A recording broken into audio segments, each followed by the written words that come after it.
नमस्ते मित्रों, स्वागत है आप सभी का आज के सत्संग में। और मुझे और हमारे साथ आज नया स्वामी सुवर्णा जी भी है।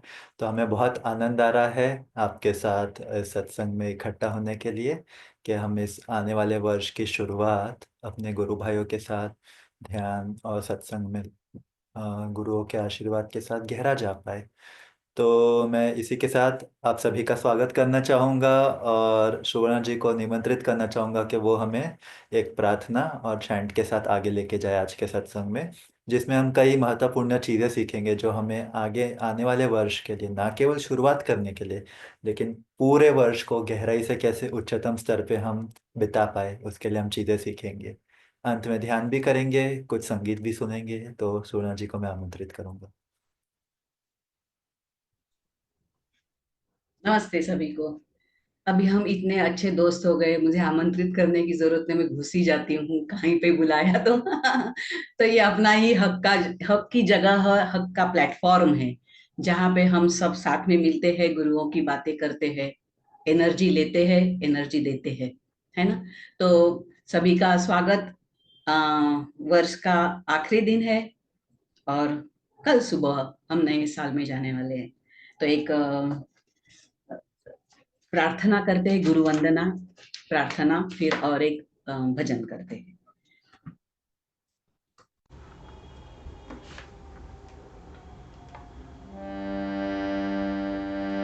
गुरु ब्रह्मा गुरुर्विष्णु गुरुर्देवो महेश्वरा, गुरु साक्षात् परं ब्रह्म, तस्मै श्री गुरुवे नमः। ब्रह्मानन्दं परमं सुखदं केवलं ज्ञानमूर्तिम्, द्वन्द्वातीतं गगनसदृशं, तत्त्वमस्यादिलक्ष्यम्,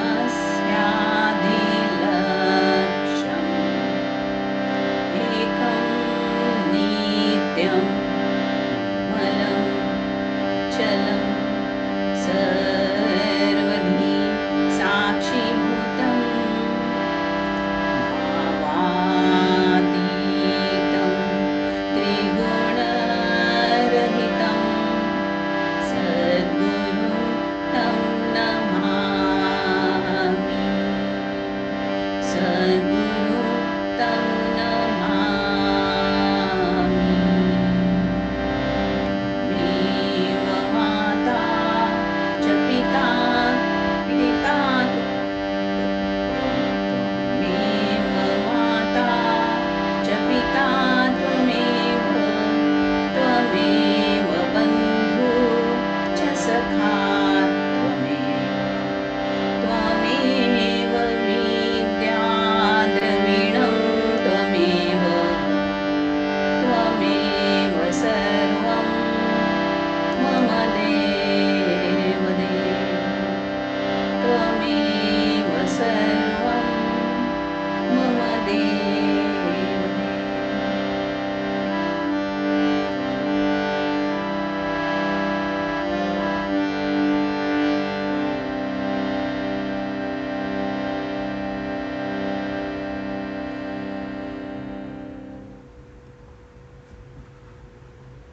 हम सब प्रार्थना करते हैं, मेरे साथ आप भी करिए। हे अनंत ईश्वर, प्रिय सखा भगवन, हे दिव्य माँ, क्रिया योग के सभी सदगुरु, जीसस क्राइस्ट, बाबा जी कृष्ण, श्री लहरी महाशय, स्वामी श्री युक्तेश्वर जी, प्रिय गुरुदेव परमहंस योगानंद जी, सभी धर्म के संत महात्मा, प्रिय स्वामी जी, आप सभी को हमारा विनम्र नमस्कार। आपकी कृपा से, आपकी मार्गदर्शन से हमारा ये साल तो बहुत ही अच्छा गया। इसी मार्गदर्शन को, इसी कृपा दृष्टि को अगले साल भी हमारे साथ रहिए और ये मार्गदर्शन करते रहिए। आपका ज्ञान, आपका प्रेम खुद में अनुभव करके अगले साल हम सभी के साथ उसे बांट सके, यह आशीर्वाद दीजिए। हम आपकी संतान है, इसका अनुभव हमें दीजिए।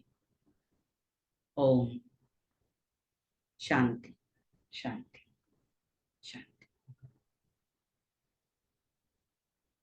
एक अभी भजन गाते हैं, स्वामी जी ने लिखा हुआ, बहुत ही सुंदर है। जो शब्द मुझे लगता है कि हाँ, ब्रह्मचारी रमेश ने वो उसको लिखे है, देखो चैट बॉक्स में। अगर चाहिए तो आप कागज पे उतार के लीजिए और साथ में गाइए, बहुत आनंद आएगा।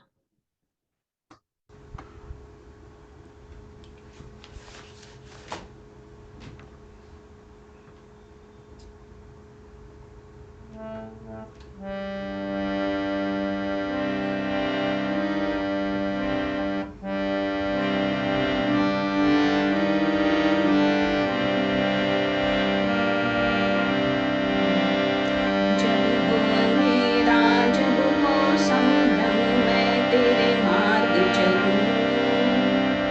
जब हो अंधेरा, जब हो संभ्रम, मैं तेरे मार्ग चलूं। जब मैं भटकूं या फिर दुख में, केवल तेरी सांत्वना हो।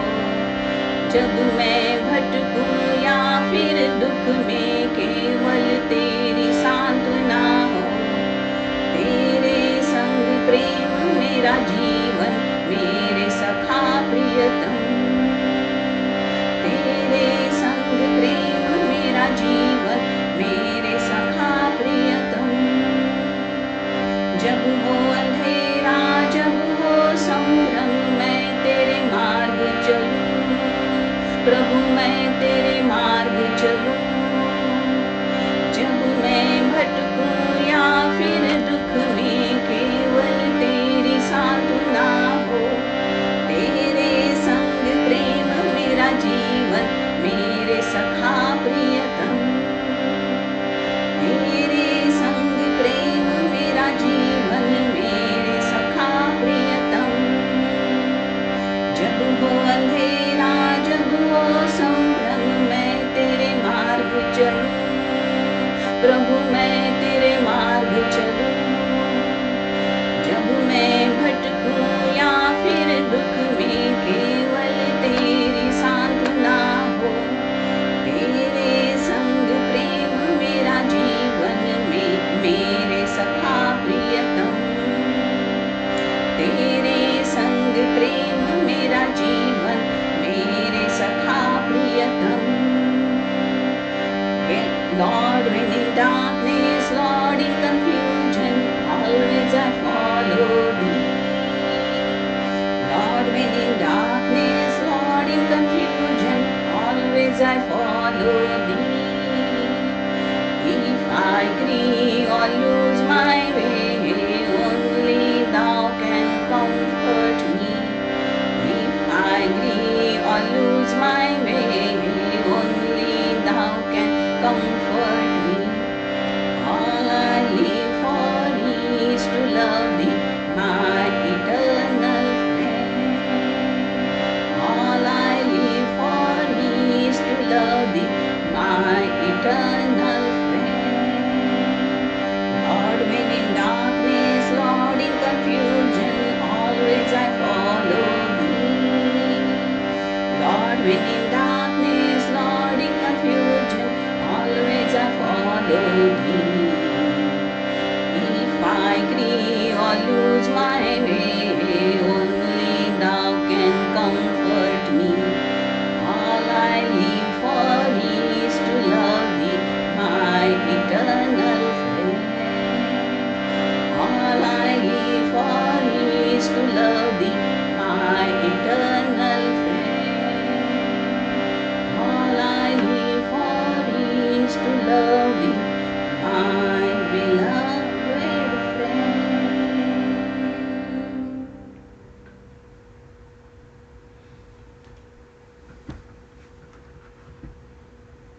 2 मिनट शांति से आंख बंद करिए और फिर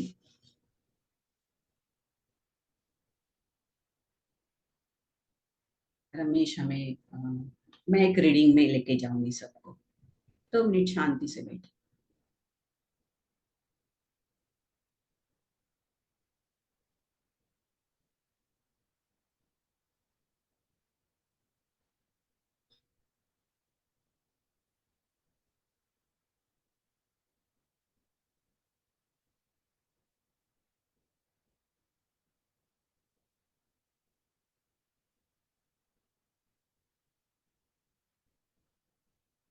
ओम शांति शांति शांति।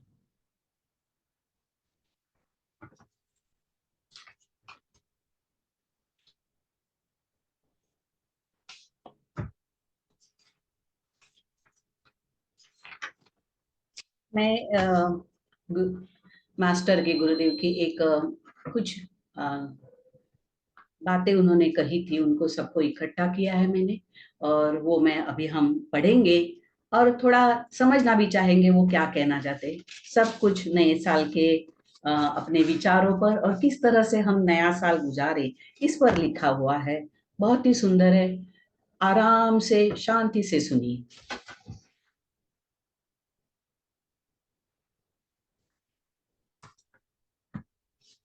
नए वर्ष के आपके भविष्य पर काबू पाओ। ईश्वर के प्रति भक्ति के विचार से अगर आप नम हो जाते हो और अपनी एकाग्रता से उस विचार को गहराई से अपने भीतर ले जाते हो, तब परम चेतना के मंदिर में ब्रह्मांड के स्वामी आपके उस प्रेममय विचार को स्वीकार करने स्वयं आएंगे। देखिए, सब शब्द गुरुदेव ने कहे तो वो प्योर और शुद्ध और सही है, सत्य है। नववर्ष के लिए आप अभी कर रहे सभी अच्छे विचार और संकल्पों को पूरे करने में ईश्वर की मदद मांगना। प्रण करो कि आप सिर्फ वही करोगे जो करना चाहिए और कोई भी परिस्थिति में आप आपकी पुरानी आदतों के अधीन न रहेंगे। बहुत ही सुंदर और विचार करने जैसे विचार हैं।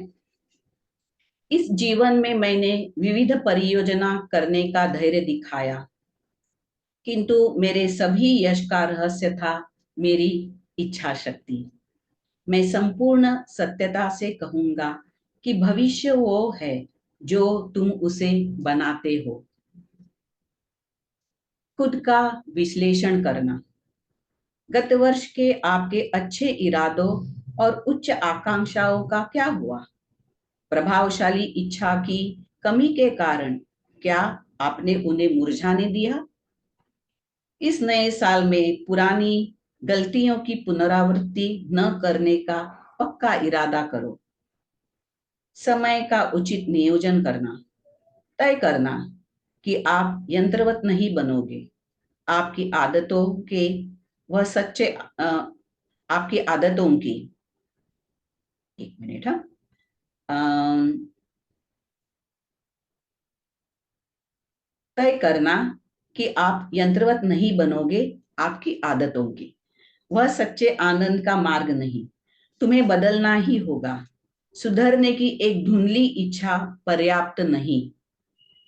गुरुदेव ने हर बार, हमें मालूम है परमहंस योगानंद जी का जो एक उनका जो रुबाब था, एक अलग था, एक शक्तिशाली था, प्रभावशाली था। और उसी तरह से उनके विचार भी वो बहुत सत्यता से और बिना कुछ अलग सोचे हुए पूरी एकाग्रता से रखते थे, पूरी हिम्मत से रखते थे। जो कुछ वो बोलते थे वो उन्होंने खुद में पहले अनुभव किया रहता था और फिर उसे वो बाहर हमारे लिए कहते थे। तो इस तरह से अगर वो कह रहे हैं कि एक धुंधली इच्छा पर्याप्त नहीं है, हाँ हाँ मुझे ध्यान करना है, हाँ हाँ मुझे समाधि चाहिए, हाँ हाँ मुझे हारमोनियम सीखना है, कब? वो पूछ रहे हो। कारागृह की पत्थर की दीवारों से भी आदतों की सलाखें अधिक जकड़ने वाली होती है। इस अदृश्य कारागृह को आप हर जगह अपने साथ ले घूमते हो। जब मुझे दिखाई देता है कि मैं किसी आदत का बंदी बन रहा हूं, मैं उन सलाखों को तोड़ देता हूं। मालूम है, गुरुदेव ने कहा जब भी वो पहले पहले अमेरिका में गए और एक बार उन्हें कॉफी पिलाई गई। अमेरिका की कॉफी थी, बहुत अच्छी थी। उन्होंने बोला मुझे अच्छी लगी।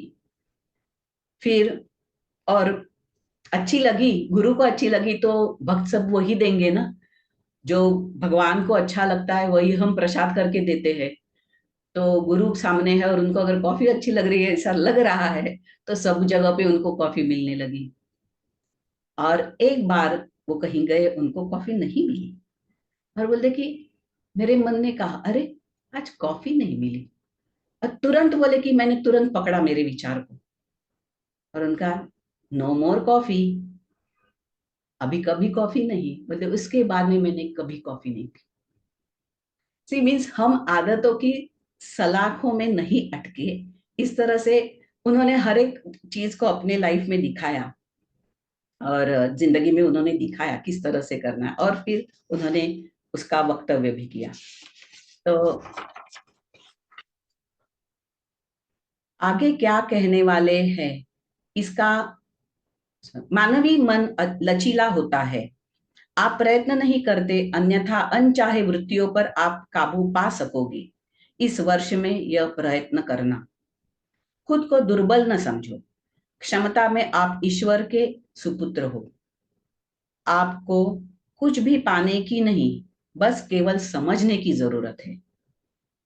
मानवीय मन लचीला होता है, वो यहाँ कह रहे हैं, यानी कि फ्लेक्सिबल, है ना। कि अगर हम मन को संभाले तो हम कहते हैं कि कभी कभी नहीं, ये मुझसे तो नहीं हो सकता, ये तो मुझे होगा नहीं, ये मैं नहीं कर सकती हूँ, नहीं कर सकता हूँ, मेरी कैपेसिटी के ये बाहर का है। लेकिन वो कहते कि नहीं, आप क्षमता में, इन पोटेंशियल, आप ईश्वर के सुपुत्र हो। You are sons of God, means we are daughters of God. ये जो मेरी ये बहनें बैठी है, we are daughters of God. तो अगर इस तरह से अगर हम उनके सुपुत्र और सुपुत्री है, तो फिर हमें क्या डरने की बात। हमें धुंधली सी इच्छा नहीं चाहिए, परफेक्ट डिटर्मिनेशन, पूरी तरह से हमारा ये योगदान होना चाहिए। और फिर आगे वो कहते हैं कि इस वर्ष में योग्य भेद करना सीखना। अपने हर एक आवेग का परीक्षण करना, देखना कि उस पर प्रतिक्रिया देना उचित होगा या नहीं। जब फिर कार्य करने का समय आए, पूरी ताकत से करना। किंतु अगर आप समझते हो कि आप गलत हो, मन को बदलने के लिए खुला रखना। कई लोग जिद्दी होते हैं, खुद की गलती वे स्वीकार नहीं करते। अंध इच्छा शक्ति से नहीं, बल्कि विवेक से मार्गदर्शित होना चाहिए। अगर मेरे पास नौकरी नहीं है, मैं पूरी दुनिया को हिला के रख दूंगा। जब लोग कहेंगे अरे भाई इसे चुप करने के लिए तो इसको मनचाही नौकरी दे दो, तो हमें इस तरह से होना चाहिए जो कि हाँ कुछ नहीं, तुमको चुप करने के लिए एक नौकरी ले लो, इस तरह से मैं नौकरी खींच के लाऊंगा। लोग कहते हैं कि मुझे ये नहीं मिलेगा, वो नहीं मिलेगा। गुरुदेव का अप्रोच, गुरुदेव की बात करने का तरीका बिल्कुल मानवी था। हम भी ऐसा ही कहेंगे ना कि अगर मुझे नौकरी नहीं मिल रही है तो नहीं नहीं मुझे चाहिए ही चाहिए, ऐसी जब जीत करेंगे तो हमें मालूम है एक नौकरी तो मिलेगी, भले आपको चाहिए वो न मिलेगी, मिलेगी। और फिर उससे हम आगे आगे बढ़ के हमें चाहिए तक जा सकेंगे, है ना। तो वो वही यहाँ कह रहे कि चुप करने के लिए तो एटलीस्ट मुझे एक मनचाही नौकरी उनको मिलेगी ही। और यहाँ पे उन्होंने कहा कि इस वर्ष में योग्य का भेद करना सीखना।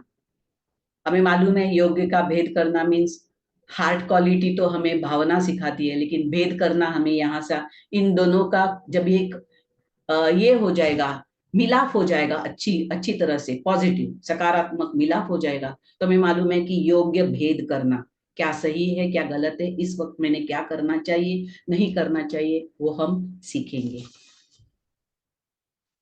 मानसिक आलस्य और अनिच्छा से काम करना काम को बिगाड़ देता है। लोग मुझसे पूछते हैं आप इतनी चीजें कैसे करते हो, क्योंकि मैं हर चीज बड़े आनंद और सेवा भाव से करता हूँ। ये दोनों शब्द, आनंद और सेवा भाव। बहुत काम और बहुत ही कम नींद के बावजूद मैं नित्य ताजगी अनुभव करता हूँ। यह सेवा भाव की विचारधारा का लाभ है, क्योंकि जब हम किसी लाभ, अन्य लाभ की इच्छा से काम करते हैं तो थकान अनुभव होती है। और जब हम सेवा भाव से करते हैं और हर एक काम में आनंद अनुभव करना सीखते हैं, इसलिए गुरुदेव हमेशा कहते थे जो काम आपको आनंद देता है वही करो। भले उसमें आपको थोड़ा थोड़े कम पैसे मिलेंगे, लेकिन आप उसमें से यशस्वी रीत्या काम कर सकोगे, आनंद पाओगे और आखिर तक, दिन के आखिर तक थकोगे नहीं। तो बहुत इंपॉर्टेंट है, क्योंकि अगर हम थक के आते हैं तो यहाँ से आधे लोग कहेंगे कि हम शाम को आते हैं और थक के आते हैं, फिर रात की साधना नहीं कर सकते। तो ये जो क्या बोलते हैं, अ, विचार है या फिर ये जो एक हर्डल है, वो निकल जाएगा। जो बीच का एक जो अड़थड़ा है, जो मुझे हिंदी शब्द नहीं आ रहा है, वो निकल जाएगा। लेकिन भगवत गीता कहती है, जो किसी प्राणी मात्र के प्रति द्वेष से मुक्त है, सबके साथ मित्रत्व और प्रेम पूर्व है, वैसा एक मुझे प्रिय है। लोग अगर आपकी आलोचना करते हैं, उसे दखल अंदाज नहीं करना। देखो कि आप में वह गलतियां है, अगर वह सत्य है तो उस गलती को चुपचाप सुधार देना। किंतु सबके सामने अपनी गलती को स्वीकार करना जरूरी नहीं। बहुत बार यह मूर्खता साबित होती है। भविष्य में वह आपके खिलाफ एक सबूत बन सकता है। कितना प्रैक्टिकल व्यवहारी ये है, तो एडवाइस दिया है। देखो कि वो कहते हैं कि अगर कोई लोग आपके आलोचना करते हैं, एक व्यक्ति करती है, ठीक है, आप दुर्लक्ष करो। लेकिन जब भी 5-6 लोग एक ही बात आपके बारे में कहते हैं, तो शांति में जाओ और सोचो क्या है, सही है ये। मालूम है, मराठी में एक कहावत है, पाचा मुखी परमेश्वर। मीन्स 5 मुख में अगर यही बात होती है तो उसमें वो परमेश्वर की बात होती है। सोचो उसमें क्या है, और फिर अगर वो सही है तो खुद को, मन को खुला रखो कि खुद को बदल सके। लेकिन सबके सामने कहने की जरूरत नहीं। वेरी प्रैक्टिकल, व्यवहार पूर्ण ये दिया है उन्होंने, कि विचार दिए हैं कि कोई जरूरत नहीं है कि मैं सत्य हूं या मैं अच्छी हूं या मैं अच्छा हूं, मैं सबके सामने स्वीकार करता हूं कि मैंने ये गलतियां की। क्योंकि जब ये ऐसे करोगे, आप सुधर जाओगे, लेकिन सामने वाले जो थोड़े से आपके विरोधी में है, वो उस चीज को पकड़ के रखेंगे। और जब कभी आपकी अच्छाई कहने की या ये करने का वक्त आएगा, उसे आपके खिलाफ इस्तेमाल करता है। क्योंकि बहुत लोग ये नहीं स्वीकार करते कि व्यक्ति बदल सकता है। व्यक्ति बदल सकता है, क्यों नहीं। हमने अपने इतिहास में, अपने पुराणों में देखे कितने सारे व्यक्ति बदले, और कहा वाल्मीकि से वाल्मीकि के ऋषि बन गए, पूरा रामायण लिखने लगे, ऐसे कितने उदाहरण हैं। लेकिन जो आपका दुश्मन होगा वो स्वीकार नहीं करेगा और उसे आपके खिलाफ इस्तेमाल करेगा। तो बदल तो करना है, लेकिन शांतिपूर्ण, किसी को बोले भी नहीं। तो फिर वो कहते हैं कि अच्छे व्यक्तियों के साथ मिलना सीखो। यहाँ आए हुए आप में से अनेकों के चेहरे अधिक आध्यात्मिक बने हैं, और जितने अधिक तुम मुझसे अनुकूल बनना सीखोगे और छोटी छोटी बातों पर चिंता करना छोड़ दोगे, अधिक सुंदर बनोगे। सिर्फ दिखने में नहीं, मन में भी। दिव्य शक्ति का एक नित्य झरना आप में प्रवाहित होगा, जिसलिए उन महान आत्माओं ने मुझे यहाँ भेजा है। मेरे जाने के बाद इस सत्य को आप अधिक प्रभाविकता से अनुभव करोगे। मैं यहाँ केवल उनका संदेश देने के लिए आया हूँ। इस मार्ग के सच्चे अनुयायियों में थोड़ा थोड़ा बदलाव आता रहेगा और संपूर्ण संसार में इसका प्रभाव फैलता रहेगा। आत्म साक्षात्कार यह मानवता की सहायता के लिए भेजे गए सर्वश्रेष्ठ आध्यात्मिक आंदोलनों में से एक है। यह इन महान आत्माओं से आशीर्वाद प्राप्त है। महाअवतार बाबा जी, लाहरी महाशय, श्री युक्तेश्वर जी, क्राइस्ट और श्री कृष्ण एक साथ सहयोग में। यहाँ पे वो देखिए वो क्या कह रहे हैं कि अच्छे व्यक्तियों के साथ मिलना सीखो। वो सीखने को कह रहे हैं। अगर नहीं मिल रहे हो, अगर आपको लग रहा है कि मेरे इर्द गिर्द तो अच्छे लोग नहीं है, तो उन्हें ढूंढो और उनके साथ रहना सीखो। अगर उनके साथ रहना कठिन लग रहा है तो खुद में क्या बदल करना चाहिए वो देख लेना चाहिए हमें, और फिर उस तरह से हमें खुद में बदलाव लाना है कि हम उस अच्छे व्यक्तियों के साथ जुड़ पाए, है ना। फिर और वो कहते हैं कि जो अध्यात्म के मार्ग पे आए हैं उनके चेहरे सुंदर हो गए, क्योंकि मन सुंदर हो गया है, इसलिए चेहरे सुंदर, क्योंकि हम रिफ्लेक्शन, नहीं तो देखिए ना, हर एक का एक नाक दो आंख और वही वही है, फिर भी हर एक अलग क्यों है? तो गुरुदेव ने कहा कॉन्शियसनेस, आपकी चेतना अलग है, इसलिए आप अलग दिखते हो। सिर्फ एक ही उसका उन्होंने उत्तर दिया कि आपकी चेतना अलग है, इसीलिए दो हमारे चेहरे पे वही अवयव है, हर एक के चेहरे पे, फिर भी हम अलग क्यों दिख रहे हैं? तो हम चेतना को बदलेंगे तो हम सुंदर दिखने लगेंगे, मन से और फिर शरीर से, क्योंकि शरीर मन से नीचे है। शरीर से मन सुंदर नहीं होता। शरीर सुंदर बाहर से करेंगे तो मन सुंदर नहीं होगा। मन शरीर सुंदर करने को हम ब्यूटी पार्लर में भी जा सकते हैं, लेकिन उससे सुंदरता नहीं होती। लेकिन जब मन सुंदर हो जाएगा तो अपने आप शरीर भी सुंदरता व्यक्त करेगा। मन मन में यह ठान लेना कि इस नए वर्ष में तुम्हारे व्यवहार में तुम अधिकाधिक संतों जैसे बनते जाओगे। आत्म साक्षात्कार का मार्ग केवल शब्दों के माध्यम से ईश्वर की हल्की सी झलक देने नहीं, बल्कि खुद में उसका अनुभव प्राप्त करने लाया है। आत्म साक्षात्कार का मार्ग क्यों लाया है? ऐसे सिर्फ हाँ ठीक है, थोड़ा सा मन अच्छा हुआ, अभी शांति मिली, अभी आनंद लगा, फिर वापस उसी में गया, इसके लिए नहीं है। आत्म साक्षात्कार खुद में अनुभव करने के लिए ये मार्ग दिया है, पूरी उस स्तर तक जाने के लिए। हमें खुद को सादगी भरा जीवन और उच्च विचार से जीने के लिए प्रशिक्षित करना होगा। अगर आपको आनंद चाहिए तो आनंद से जियो। आनंद कल आएगा इसकी राह नहीं देखना है। मुझे आनंद में जीना है, अब भी मैं आनंद में जीऊंगी, अब भी मैं हंसूंगी। एक बार तो उन्होंने क्या कहा मालूम है? अगर वो मुश्किल हो रहा है, आईने के सामने खड़ा रहिए और अपनी दोनों उंगलियों को ऐसे पकड़ के ऐसा करिए और थोड़ी देर देखते रहिए कि मैं हंस के कैसे दिख रहा हूँ। वो उन्होंने कही बात है, मैं मेरी बात नहीं कह रही हूँ। तो इससे समझेगा कि हंसना आ सकता है, हंसना हमें कुछ अलग व्यक्ति बना सकता है, और फिर हम हंसने का महत्व समझेंगे। और दूसरे पे नहीं हंसना, हंसना खुले मन से, नहीं तो हम तो दूसरे पे तो हंसते रहते हैं हमेशा।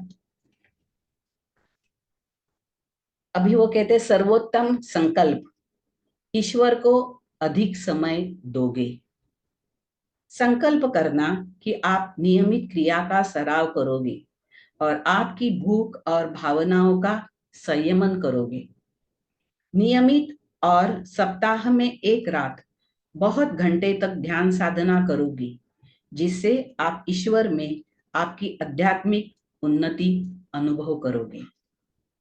भूतकाल में आपने किए हुए अच्छे संकल्पों के बारे में सोचिए, लेकिन क्या आप उन्हें रख पाए? तुम्हारी दुर्बलता के सामने हार मानना तुम्हारी आत्मा और ईश्वर का अपमान है। अपनी किस्मत के कप्तान बनो।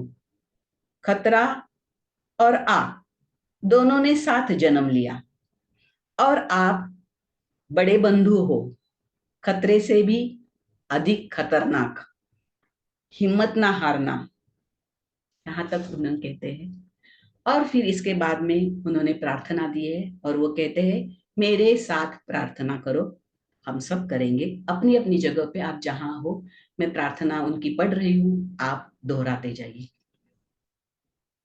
हे परम पिता परमेश्वर, नवे वर्ष में सभी अच्छे संकल्पों को निभाने के लिए हमें सामर्थ्य देना। अपनी कार्य से हम हमेशा आपको खुश कर सके। हमारी आत्मा इच्छुक है इस नए वर्ष में हमारे सभी योग्य इच्छाएं इच्छाएं सफल होने में हमारी सहायता करना। हम तर्क करेंगे, हम इच्छा करेंगे, हम कर्म करेंगे, किंतु आप हमारे तर्क, इच्छा और कर्म का सभी चीजों में योग्य दिशा का मार्गदर्शन करना। ओम शांति शांति। मैं अम, ब्रह्मचारी रमेश को आगे आके बाकी की बातें कहने को। बहुत बहुत धन्यवाद सुवर्णा जी, इस योगानंद जी के, परमहंस योगानंद जी के शब्दों को समझाने के लिए। आई थिंक मैं एग्री करूँगा, सब मेरे साथ एग्री करेंगे कि हमें बहुत सारी चीज़ें सीखने को मिली जो हम अपने अपने जीवन में इस्तेमाल करना शुरू कर सकते हैं धीरे धीरे और प्रैक्टिकल तरीके से, दैनिक स्तर पे, के खुद का विश्लेषण करना, खुद को देखना। तो इसी टॉक में से, जो कि योगानंद जी का टॉक है, जिसको वो कहते हैं controlling your new years destiny करके उनका टॉक है, जो सुवर्णा जी ने सिलेक्ट किया था, उसी में से कुछ चीज़ों पे मैं भी शेयर करना चाहूँगा और कहानियाँ जो उन्होंने, उनकी कहानियाँ जो इन चीज़ों को सपोर्ट करती है। तो दो चीज़ें, एक तो जो योगानंद जी ने कहा इस टॉक में कि अपने हर कार्य को लोग उनको पूछते कि आप कैसे इतना सब कुछ कर पाते हो, इतनी सारी चीज़ें कर पाते हो, और योगानंद जी ने कहा मैं हर कार्य को सेवा भाव और आनंद से करता हूँ।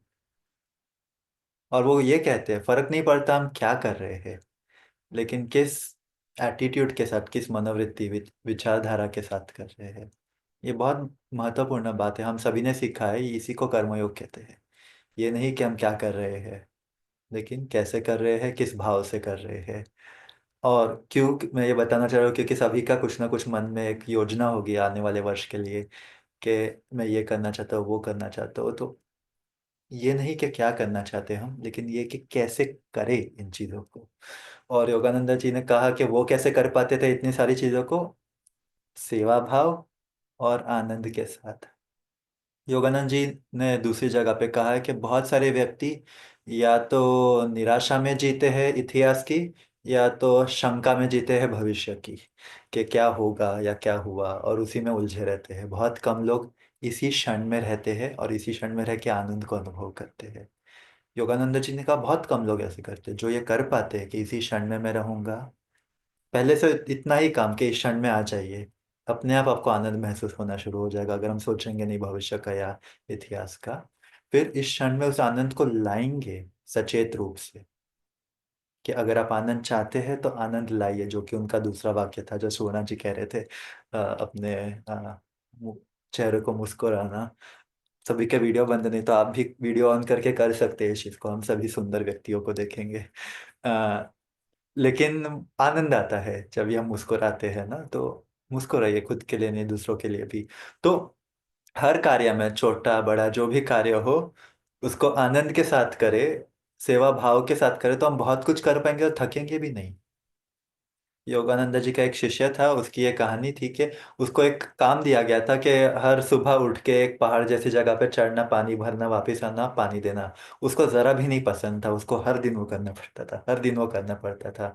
मैं शायद एग्जैक्टली भी नहीं बोल रहा हूँ कि कौन सा कार्य है, लेकिन हर दिन उनको चढ़ना, पानी भरना, नीचे आना, ये करना पड़ता था बार बार बार बार। एक दिन उसने सोचा मुझे इसको रोज करना ही है, मैं क्यों ना अपने मन को अच्छा आनंदमय करके करूँ, ना कि अपने मन को बिगाड़ के करूँ। तो उसने ये ठान लिया अपने मन के में कि मैं आनंद के साथ करूंगा। और अगले दिन जैसे उसने ये मनोवृत्ति की, अगले दिन जैसे वो कार्य करने का समय आया, वो कार्य उनको फिर कभी दिया नहीं गया वापस। कि वो कार्य उनको इसीलिए दिया गया था कि वो सबक सीख पाए कि जो करना है आनंद के साथ करना है। हम सभी के जीवन में ऐसे कोई ना कोई काम है जो हमें जरा भी पसंद नहीं करना, या वो करने से पहले हमें तैयार करना पड़े खुद को, अच्छा करना है मुझे ये। एक श्वास बाहर जाती है, हमारे अंदर नहीं जाती है। वो भी एक निशानी होती है कि हमारी ऊर्जा नीचे जा रही है। जब भी हम ऊर्जा को ऊपर उठाते हैं, जो क्रिया योगी जो भी ध्यान योग करते हैं, वो आनंद को अपने इच्छा से ला सकते हैं, अपनी ऊर्जा को ऊपर उठा के अपने भीतर जाके। तो जब भी हम वो लाएंगे और कोई भी कार्य करेंगे, फर्क नहीं पड़ता कौन सा कार्य है, उसको हम आनंद से कर पाएंगे। और सेवा भावना जब भी हम लाएंगे, अपने आप चीज़ें हम अपने अहम को, अहंकार को निकालेंगे, सेवा भाव को लाएंगे, तो हम खुद को भूलेंगे, तो खुद की समस्या को भूल जाएंगे और कार्य अच्छे से कर पाएंगे।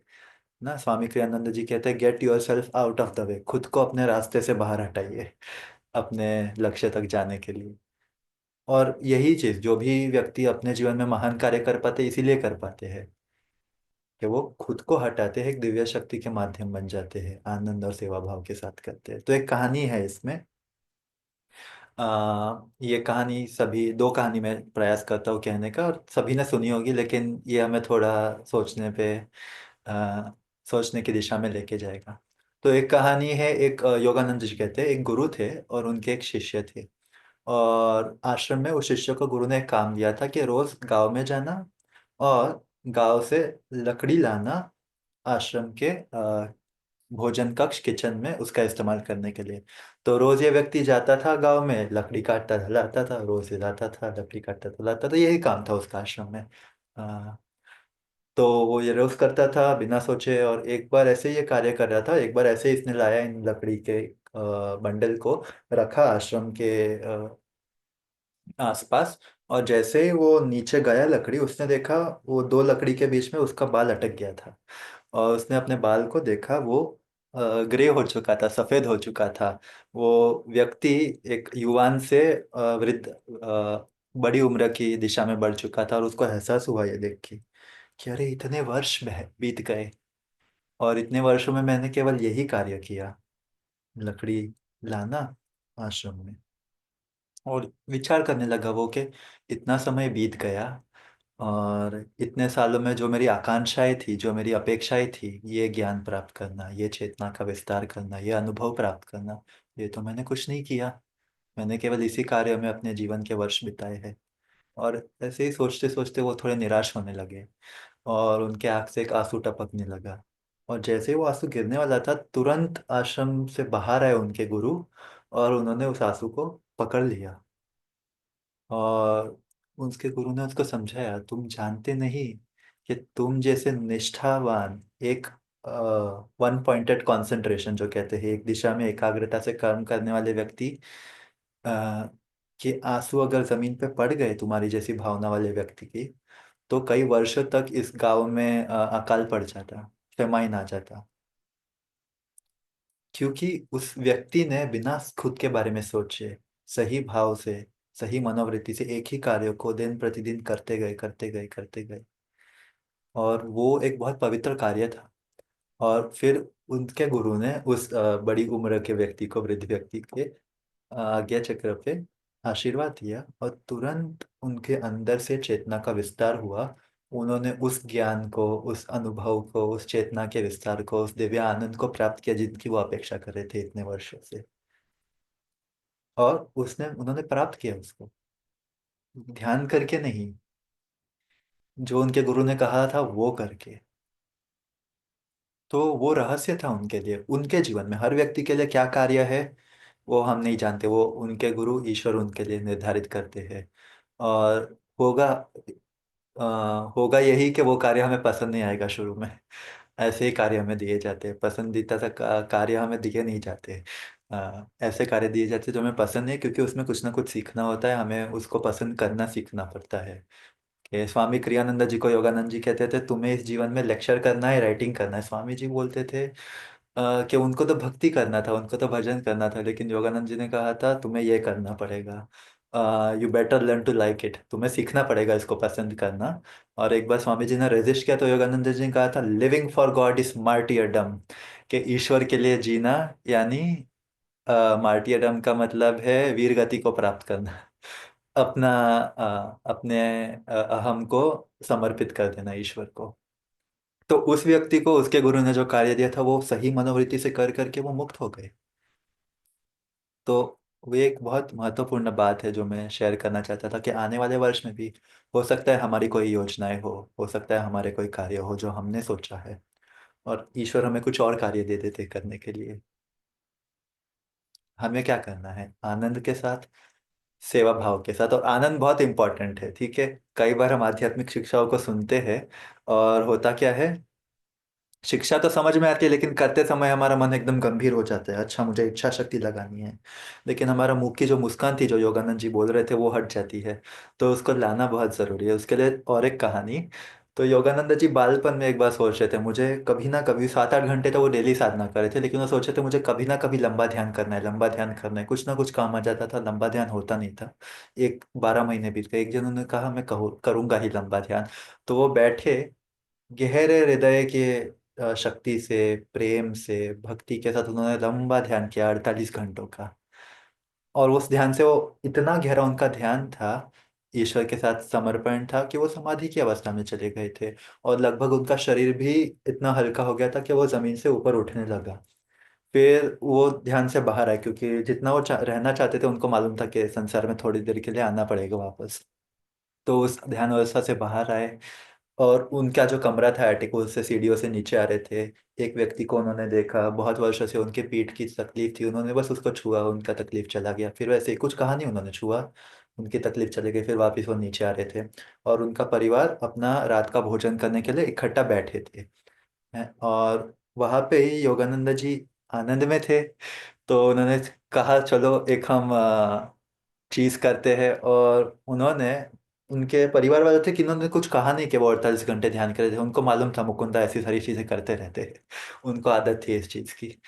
तो बैठे और तुरंत योगानंद जी ने क्या कहा, क्या किया, और ये खेल खेल रहे थे। उन्होंने अपनी श्वासों को रोका, जो कि एक योगी कर सकते हैं, अपने शरीर की चेतना को अंदर लिया और गिर गए वो। और या गिरने का नाटक कर रहे थे, गिर गए वो, जैसे कि मृत हो गए। और सारे घर वाले देख रहे हैं क्या हो गया क्या होगा। योगानंद जी की बड़ी बहन थी, वो बोलते देखा मैं कहती थी ना ये ऐसे करेंगे तो कभी ना कभी ऐसे ही कुछ होगा।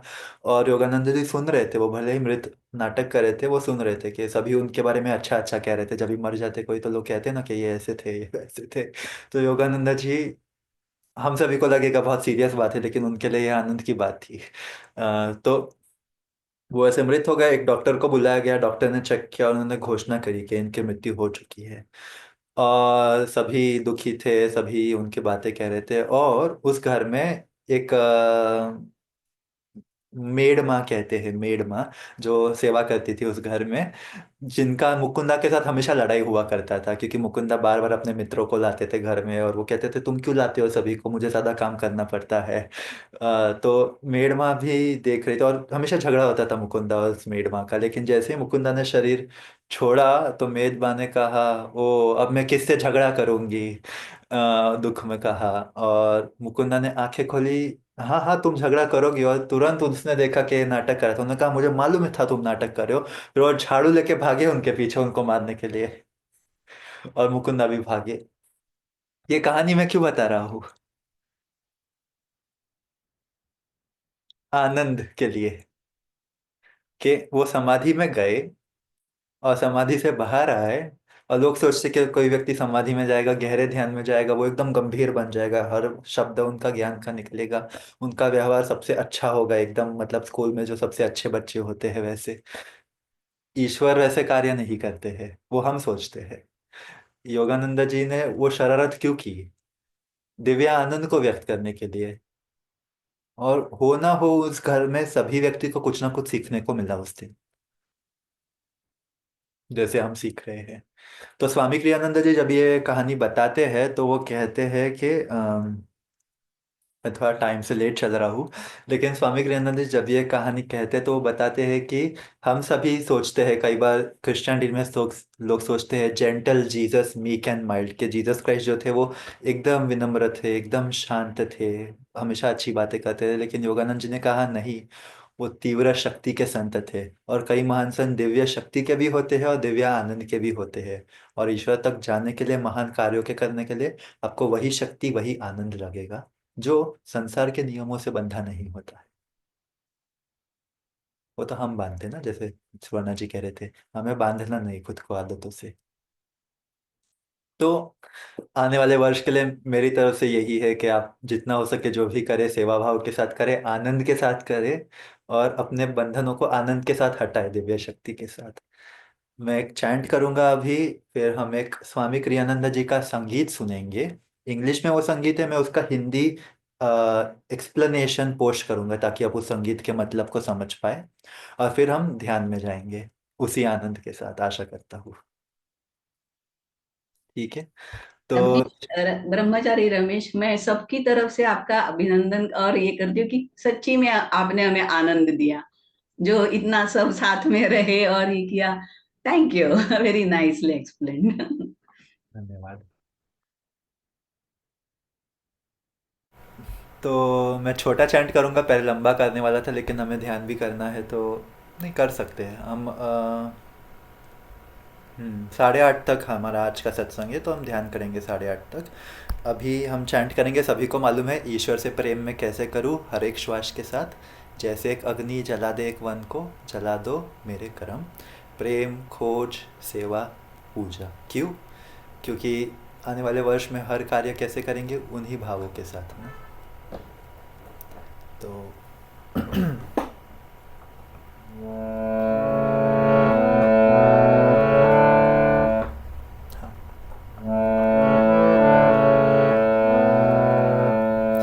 ईश्वर से प्रेम मैं कैसे करूं, हर एक श्वास के साथ। ईश्वर से प्रेम मैं कैसे करूं, हर एक श्वास के साथ। जैसे एक अग्नि जला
और अब हम स्वामी क्रियानंद जी के संगीत को सुनेंगे, जिसका टाइटल है डेयर टू बी डिफरेंट, यानी अलग होने का साहस करें अपने जीवन में, क्योंकि आने वाले वर्ष में हमें साहस करना पड़ेगा अलग रहने का, ताकि हम खुद को बदल पाए।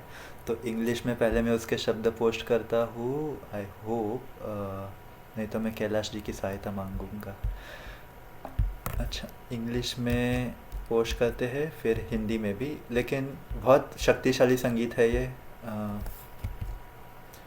कि हमें अलग रहने का साहस करना है, हमें स्वतंत्र रहने का साहस करना है, कि हमें दूर जाने का साहस करना है, जैसे हवा बहती है समुद्र पर।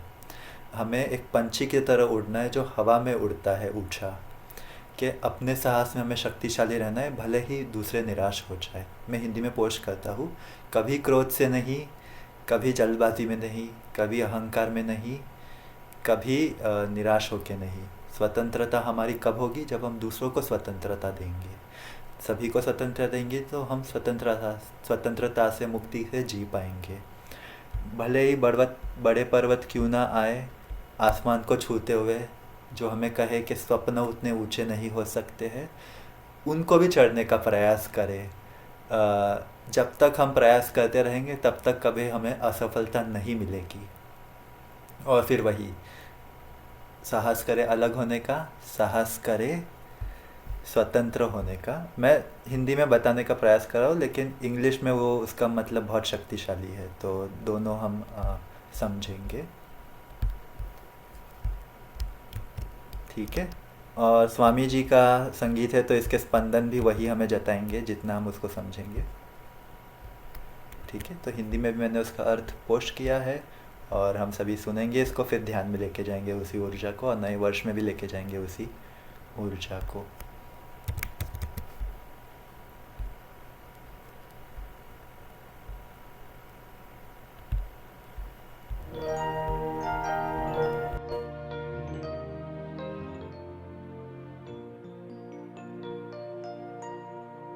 Dare to be different, dare to be free, dare to roam far like wind on the sea.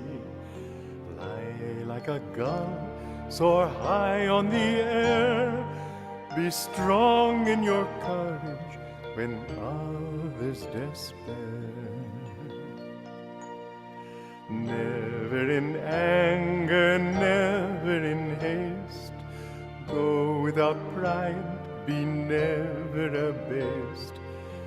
Freedom is yours if freedom you give, to all give it freely, in freedom you'll live.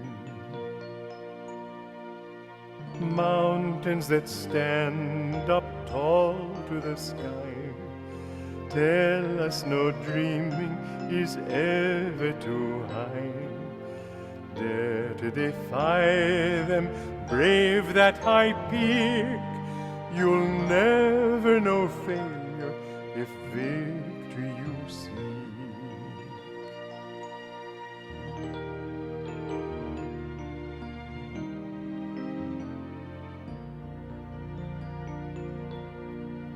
Dare to be different, dare to be free, dare to roam far like wind on the sea.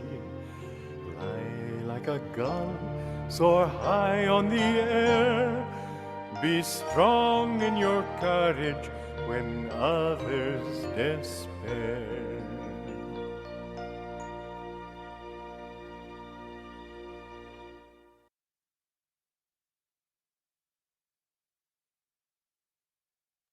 तो आइए हम सभी ध्यान में लेके जाते हैं इस सत्संग के शिक्षाओं को, स्वामी जी के स्पंदन को, कि हम हमेशा साहस करेंगे अपने आप को परिवर्तित करने के लिए।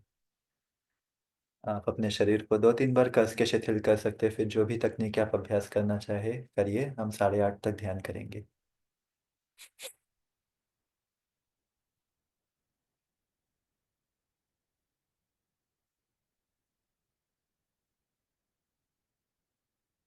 ईश्वर गुरुओं को अपने साथ महसूस करें, और गहरा जाएंगे हम।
अंतिम के मिनटों में हम तकनीकों को छोड़कर आंतरिक आनंद में ईश्वर की उपस्थिति में गहरा जा सकते हैं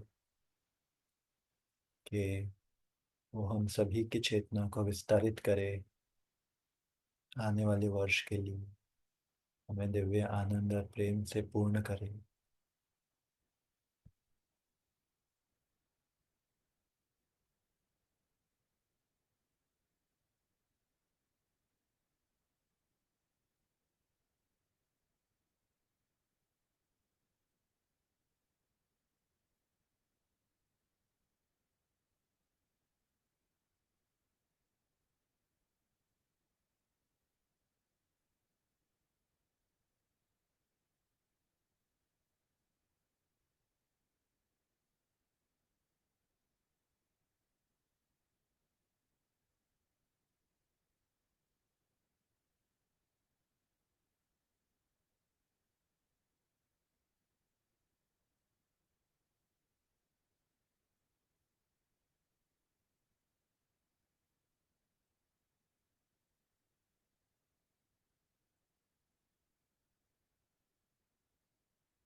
हम इस ध्यान साधना को समाप्ति में लेके जाते हैं।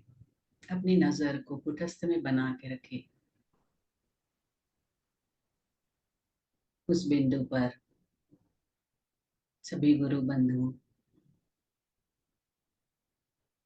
आपका मित्र परिवार,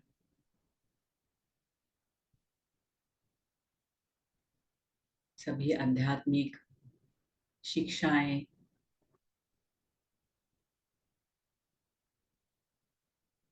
सभी उच्च वर्ग और उच्च कर्म जहां हो रहे हैं, उन सभी के लिए हम प्रार्थना करेंगे दिव्य माता से कि आने वाले वर्ष में इन सब कार्यों का और विकास हो जाए और सब में एक सुंदर सा सामंजस्य, सुंदर सा मिलाप हो जाए और सब जन आध्यात्मिक उन्नति के मार्ग पर आगे बढ़े।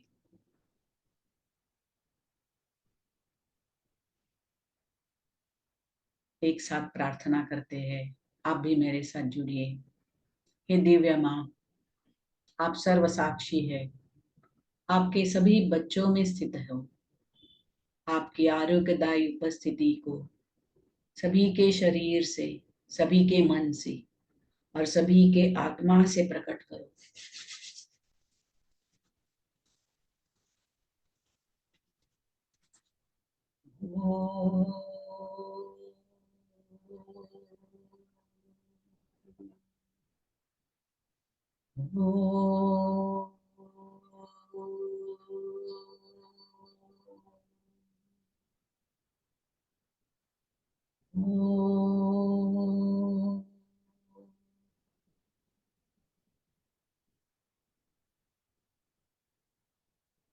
ओम शांति शांति।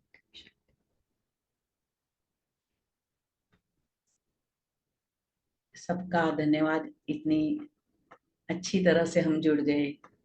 नया वर्ष सभी को बहुत ही आरोग्यदायी, संपन्न और आध्यात्मिक रीत्या बहुत ही उच्च स्तर पर लेके जाने वाला हो। और 5 तारीख को गुरुदेव का, मास्टर का बर्थडे है और उस दिन कुछ अच्छा ये रहेगा। ब्रह्मचारी रमेश, आलोक जी सब कुछ कुछ आपको ग्रुप में डिक्लेयर करेंगे, उसकी प्रतीक्षा करिए और साथ में जुड़ेंगे। जय गुरु। जय गुरु। सभी को आने वाले वर्ष के लिए शुभकामनाएं। आनंद और उत्साह के साथ हम आगे जाएंगे उसमें।